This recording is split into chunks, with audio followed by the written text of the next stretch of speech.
Hanging out here in Clay, New York with the Asphalt Racer and a top 10 in the points runner in the Supermodified divisions. They call him the Zero Hero. Tim Snyder with me right now. We got chatting a little bit. This is our first official season in review. We're going with 4 questions now. We used to do 6, but we ought to keep them a little tighter, so we're going to jump all over that right now. First of all, Tim, how was it? How was the season? It was okay. It wasn't really what we signed up for. We wanted more top 5 finishes and a couple wins, but it's in one piece, and we survived. And you said you had some handling issues over the course of the year that kind of got a little better and then got a little worse, and you think you maybe know why. That new tail wing that we're running, it's a lot of arrow both sides, front and back, and you got to get it dialed in. The window of opportunity is really close, and a lot of arrows, so you're kind of aiming the car and driving that way. Okay. And you said there was because I asked you, I said, did you ding it or hit something at some point? And you said end of, was it 19? Classic in 19, Todd Stoll and I got together. I blew a bearing and blew a right rear tire, spun out. He tapped the right rear, so the hit wasn't that hard, but it could have tweaked the tube. I left it alone. We squared it up 100 times over, and something's just not right how it enters into 1 and into 3. It's a little funky going in, but I lived with it all year. It's going to go back to the Hawksby shop and get double checked this summer in the next couple of weeks. So hopefully that will solve the problem. Yeah, I hope we find something. Love it when they find something. Then you know there is a problem. Mm-hmm. Yeah, and you said, what was it, one thing you had to replace or something? And you're wondering if that's it or something? We played with the bird cage and try to get the timing a little bit different on the right rear because of the movement of the rear end is not like it used to be. You're in squat more than you are moving around. So we've played around, and I think it's just tweaked a little bit. Okay, so hopefully they'll get it on the jig, get everything figured out, and he'll be back up towards the front. All right, best night of the year. I know you didn't get a win, but what was the best night for you? That's a great question. I don't know, Classic might have been the best night, but we survived all 200 laps. Actually, I went down a lap or 2. Just to be out there at the checkered flag is a goal for us.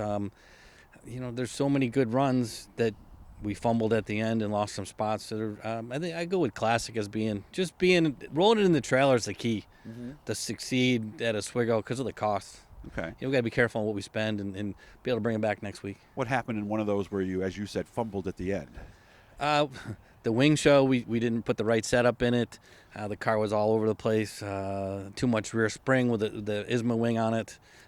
So we fumbled that show. Okay. That was our fault in our setup going to the track. But that might be the worst that we've been. I'm a pretty conservative guy at 28 years into this. Know what it takes. And when it's right, it's right. When it's wrong, it's a handful. That's true. 1993, by the way, was when he started, in case you guys aren't good with math there. All right, the other side of the coin, as always, what was the worst night of the year and what happened there?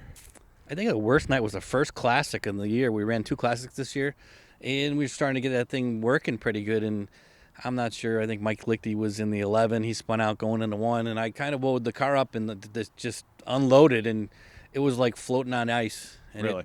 It was like a magnet right to the 11, and I got the right front. So you had no control, it was just going the direction spin, it was just going right at it. Like, this is not right. Looked like a rookie there for a little while. So we banged it up. It took our setup out. So that race, we were just kind of running around. The survival. Possible something might have happened then too, maybe? No, we unloaded that rear wing. No, I mean as far as the damage. Oh, could have was more front end, the back end, but yeah, you never know. Could tweak something. Yeah, because they're all related. Every corner of the car, right?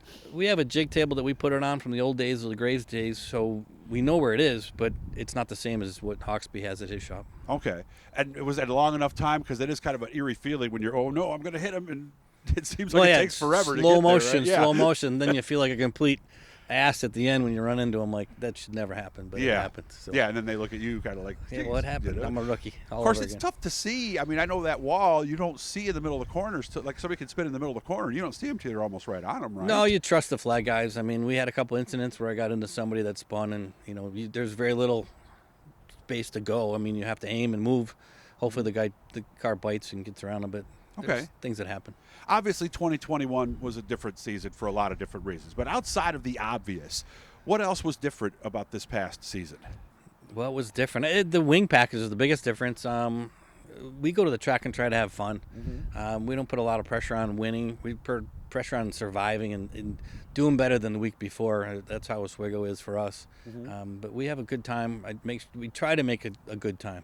Of course, you guys had the whole year off before, except for a couple of practices. So I would imagine just those first few shows, just seeing everybody again had to be amazing. Yeah, it's like riding a bike. Once you get back out there, you figure it right back out. You're right where you left off. The year didn't feel like it was a year off. I mean, we were ready to go. No. We had a lot of spare parts.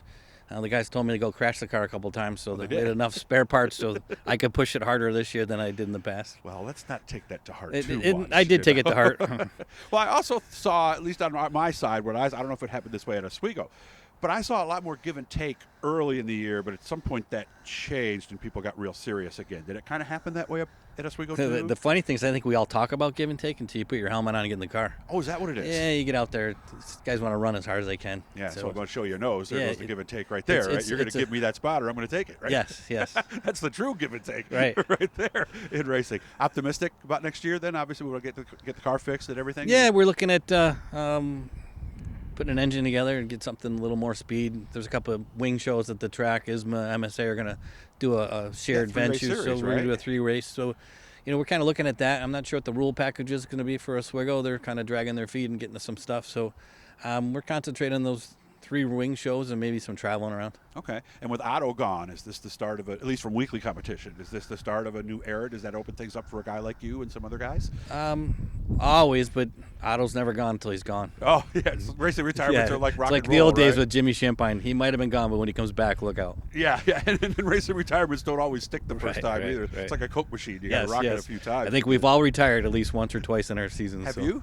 We've talked about it. I mean, Okay. always talking about it, but it's a bad addiction, Yes, and it it's so is. close to the shop, so close to the house. That, although we live in Clay now, but the race shop is in Oswego, 3 blocks from the track, so it's part of life. Good to talk to you again. Nice to catch Appreciate up. it. Thank you. Thanks for And this time I put the memory card in because the first time we did one on the deck here, I had an old refurb memory card. And I got home and it format disc, and I'm like, oh no! So we didn't have to do a take 2 with Tim this time. Hit the Blue E guys, subscribe, support, share, all that good stuff, and send me a request. Doug's at DougsDirtDiary.com. Tim, enjoy the rest of your day. All right. Thank you.